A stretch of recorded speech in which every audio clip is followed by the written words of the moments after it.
The midfielders.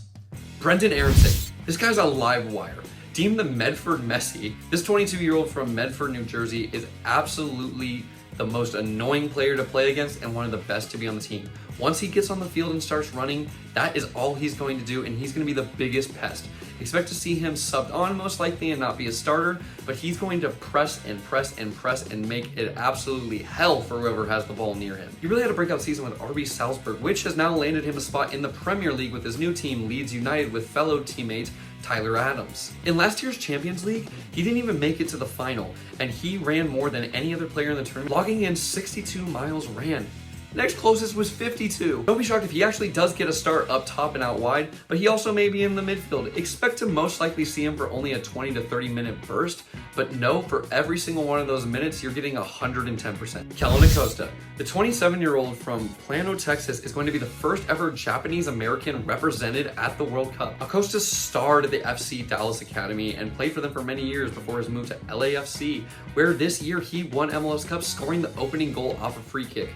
If you do see Acosta in games, expect to see him on set pieces as he's got an absolute rocket for a foot. I would expect to see him as a sub and not seeing much of the field, but when he does come on, it's going to be controlling more of the games to either help the back line or to allow other midfielders to push a little bit further up. Acosta is someone that completely fell out of favor with the coaching staff, and then he got a one last chance tournament and he absolutely shined and became one of Berhalter's all-time favorites, and you just knew he was going to be in every single squad moving forward. Be on the lookout for this guy. Number 4 is a 23-year-old from Wappingers, New York, and this guy's going to be doing all the dirty work.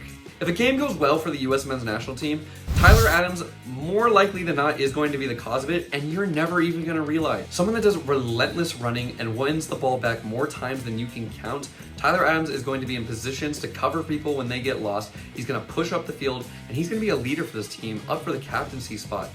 While he is going to be a defensive mid sitting in front of the back line, he has played right back for Leipzig in the past. Now with his new team, Leeds United, and for the US men's national team, he is a defensive mid, which will allow other players to push forward, and he's going to get the ball and look to drive forward for the team.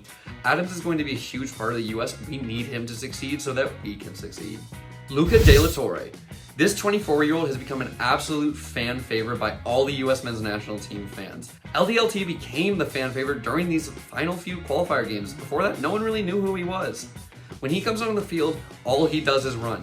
He is willing to make up 10 yards for someone else. He's quiet, and he's going to get everyone on the team's back, going to be the first one involved if there's a fight to make sure it breaks up or to defend his guys. He's going to be doing so much running for everyone. Don't expect to see him as a starter, but when he does come on, know that he's going to be running for all the tired legs, and he's going to make up for every single minute he didn't play. His offensive style is to get the ball and drive it forward, and then on defense, to absolutely drive people insane. This is an absolute phenomenal player to have on the team, and when he's coming off the bench, he's going to bring a real boost to the team. Weston McKennie.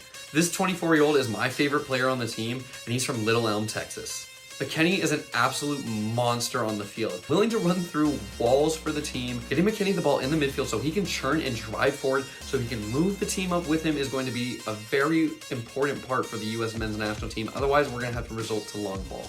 If we can't get McKennie the ball and get him going, we're going to have no offense going through the middle. Don't be shocked if he gets up there and scores too and does his famous Avada Kedavra celebration, as he's a huge Harry Potter fan. McKennie has actually scored for Juventus multiple times, scoring against some big name teams like Barcelona, Bayern Munich. He's an absolute class clown as well. Team synergy is at an all-time high when he is playing.